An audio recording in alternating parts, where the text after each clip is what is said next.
Logan, welcome back. This is what's left from my October stash kit in 2020. I'm just going to randomly run through this, show you the scraps. Now remember, all of the scraps I don't keep.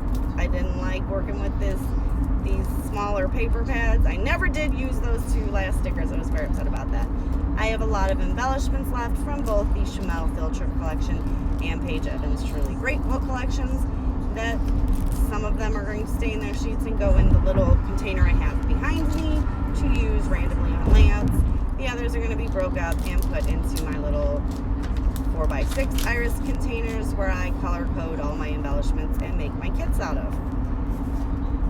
All of these scraps I'm just going through, like there's the paper pads. I was able to successfully use a lot of those rub-ons. All of these scraps right here, I'm going to go ahead and that's the paper pad. That was pretty full when I started, not a lot left, so that's pretty good there. Here are the only 12 by 12 pattern papers sheets that I have left. There are 3 of them, so that's pretty good. I used a lot of those, and that is a very large sheet that I'm going to use, so that's it. And I hope you guys